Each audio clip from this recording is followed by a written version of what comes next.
na maria maturigicĩirie Anyuki nĩkĩtie ritana kũrĩ Akenya gwetha njĩra ĩngĩ ya kuona kĩhoto mũgarũ na gũteng'era magoti-inĩ. Nyuki akwaragia hĩndĩ ya ũrugũria wa gĩthomo gĩa tũhũ kĩgĩmainie na gwetha kĩhoto kaunti-inĩ cia Makueni, Machakos na Kajiado na Garissa, akiuga macira mamwe no matuithanio kana no maikorwo magĩtuithanio nja ya igoti.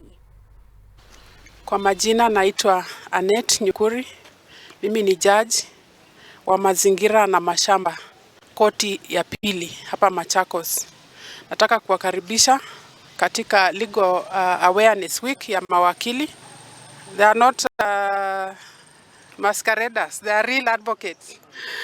Wanajua sheria kwa sababu wanaapia mbele zetu, tunawajua, wanaelewa sheria na watakuwa hapa wiki nzima kuwaelezea kwa yale maswali yote mlionayo kuhusu sheria. Na sio kila kitu inashughulikiwa na sheria. Kuna mambo mengine unaweza yashughulikia kule nyumbani.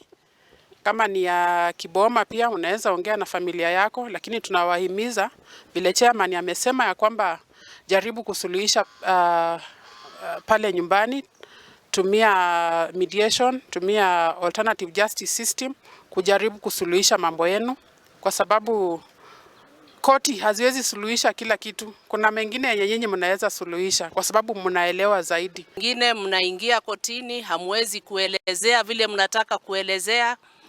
Wakili hamjaweza kupata wakili, lakini iko shida, faili imepotea, tumekaa na judgment, tumekataa kusikia mshahidi yeyote. Shida za aina hiyo tunamwandikia ama tunamuuliza Justice Olel aweze kuangalia shida iko wapi, tuweze kutatua. Kwa kimombo tunamuita ombudsman. Sasa msilete udaku, msilete fitina. Ni kuelezea faili yangu namba hii ilipotea wakati huu, kila nikija hakuna ananizungumzia. Hata kama ni mimi, mtamuelezea Justice Olel, alafu yeye atatuuliza, tutatatua jambo hilo. Kwa hivyo yeye ndiye anatuwakilisha sisi wote kama iko shida yoyote kuhusu kutekeleza kazi yetu ya kuwapatia usaidizi katika kutatua mambo ya sheria. Anarua ruhonge rwa Planet Patron